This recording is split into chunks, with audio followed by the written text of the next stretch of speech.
महत्त्वाची अपडेट समोर येते। बातमी आहे भुजबळांसंदर्भातली। तर 16 नोव्हेंबरलाच मंत्रिपदाचा राजीनामा दिला होता असा मोठा खुलासा या ठिकाणी भुजबळ यांनी केलाय। तर मराठा आरक्षणानंतर राजीनामा दिला असल्याची माहिती त्यांनी नगरमधील ओबीसी मेळाव्यातून दिली आहे। लाथ मारण्याची गरज नाहीये, राजीनामा दिल्याचं भुजबळांनी म्हटलंय।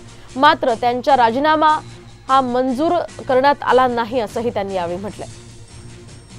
आपण पाहतोय 16 नोव्हेंबरलाच मी राजीनामा दिला होता असं छगन भुजबळ कालच्या ओबीसी महाएल्गार मेळाव्यामध्ये म्हणाले आहेत। तर आपण पाहिलं संजय गायकवाड यांनी त्यांच्यावर वादग्रस्त शब्दांमध्ये टीका केली होती, त्यांचं मंत्रिपद काढून घेण्याची मागणी केली होती आणि यावरच उत्तर देताना छगन भुजबळांनी हा खुलासा केला। दरम्यान 16 नोव्हेंबरला दिलेल्या राजीनाम्यामध्ये भुजबळ या संदर्भात काय म्हणालेत आपण पाहूयात। मंत्रिमंडळातील काही सहकाऱ्यांना ओबीसी आरक्षणाबाबत मी घेतलेली भूमिका पटत नसल्यामुळे आपली अडचण होऊ नये म्हणून आपण मंत्रिमंडळाचा राजीनामा देतोय। तर भुजबळांनी राजीनामा दिल्यानंतर काय काय घडामोडी नेमक्या घडल्यात आपण पाहूयात ग्राफिक्सच्या माध्यमातून। तर 16 नोव्हेंबरला सकाळी 12:30 वाजता छगन भुजबळांनी मुख्यमंत्र्यांकडे राजीनामा सोपवला। यानंतर भुजबळांनी राजीनामा दिल्यानंतर मुख्यमंत्री शिंदे, उपमुख्यमंत्री फडणवीस आणि अजित पवारांची 18 नोव्हेंबरला महत्त्वाची बैठक पार पडली। या बैठकीत छगन भुजबळ यांना राजीनामा देऊ नये अशी विनंती त्यांनी केली। भुजबळांनी राजीनामा दिला तर हे मंत्रिमंडळासाठी योग्य ठरणार नाही असं मुख्यमंत्री आणि उपमुख्यमंत्री म्हणाले।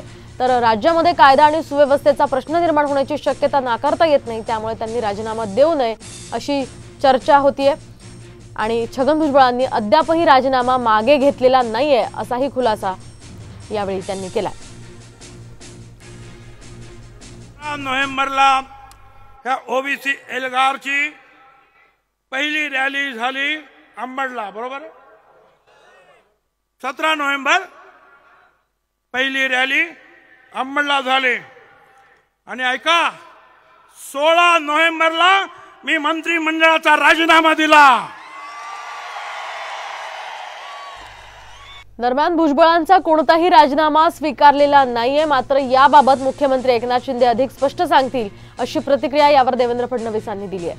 16 नोव्हेंबरलाच मंत्रिपदाचा राजीनामा दिला होता असं मोठं विधान भुजबळांनी केलं होतं आणि त्यावरच फडणवीसांनी ही प्रतिक्रिया दिली आहे। असं आहे की या संदर्भात मुख्यमंत्री सांगू शकतील, पण आज तरी मी एवढं सांगू शकतो की भुजबळ साहेबांचा कुठलाही राजीनामा आम्ही स्वीकारलेला नाही किंवा मुख्यमंत्र्यांनी स्वीकारलेला नाही।